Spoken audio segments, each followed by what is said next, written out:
সকলকে শুভ সন্ধ্যার শুভেচ্ছা জানিয়ে আমি একটা গুরুত্বপূর্ণ ভিডিও করতে চলেছি।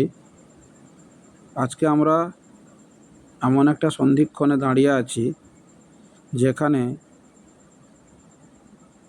আমাদের চাকরি কতজনের হবে কি হবে না সেই সন্দিহান প্রত্যেকের মধ্যে কাজ করছে। তো আমি অনেক দিন ধরে ভাবছি যে একটা ভিডিও করব বলে, তো আজকে হঠাৎ মনে হলো ভিডিওটা করেই ফেলি। আমার কথাও যেন মনে হয়েছে যে আমাদের 20-22 ডিএলএড ব্যাচের 2513 জনের চাকরি হওয়ার একটা প্রবল সম্ভাবনা আছে। তো কি কারণে হতে পারে সেই বিষয়টা নিয়ে আমার আজকের এই ভিডিও। তো আমি ভিডিওটাকে বেশি দীর্ঘায়িত করব না। কি কারণে হতে পারে সেই কারণগুলো শুধু আমি তথ্য প্রদানের মাধ্যমে ব্যাখ্যা দেব। তো প্রথমে আমি যেটা দেখাতে চাই তোমাদেরকে, সেটা হলো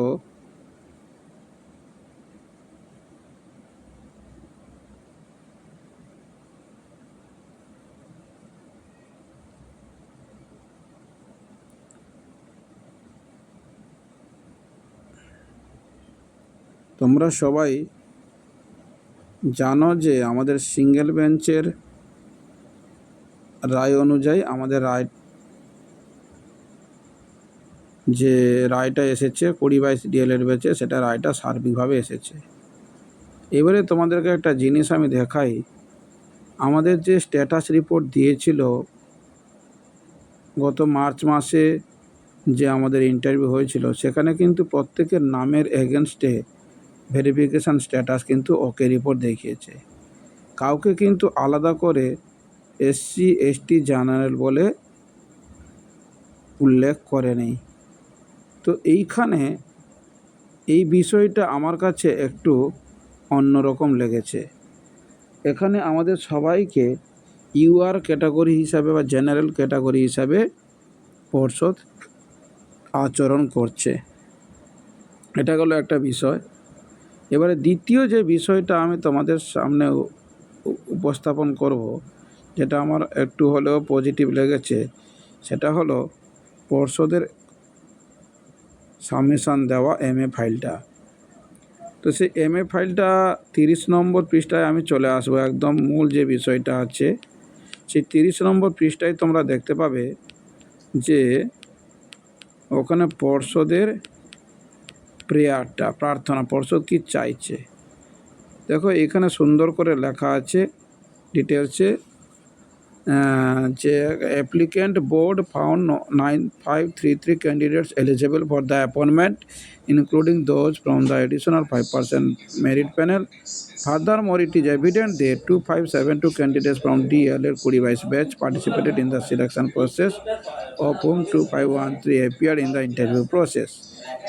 However, despite the numerical availability of vacancy, the same don't qualify as suitable vacancy, that is, vacancy appropriately distributed subject-wise, medium-wise and categorized across the various districts. As a result, the representation of 10 qualified candidates belonging to the DLL 2022 batch remains unaddressed, and if no conversion reappraisal vacancy allowed for the candidates 2022 batch or suitable order is passed, many of the candidates from the other batches who have got their appointment from the present merit panel will lose their job. It is stated, if the conversion or reappropriation of vacancies allowed, the then job loss will be very minimum or maybe no job loss. This situation has led to filling of the present application in order to effectuate or execute the order of this honorable court in this judgment or order of this honorable court dated 4/4/2025। তার মানে এখানে বলতে চাইছে কি, যে যদি আমরা 20-22 ব্যাচের এই ক্যান্ডিডেটদেরকে আমরা সুইটেবল ভ্যাকেন্সি না পাই, রিপ্যানেল করতে চাই, তাহলে আগের প্যানেলে যারা চাকরি পেয়েছে তাদের মধ্যে অনেকেই হয়তো চাকরিটা তারা হারাতে পারে।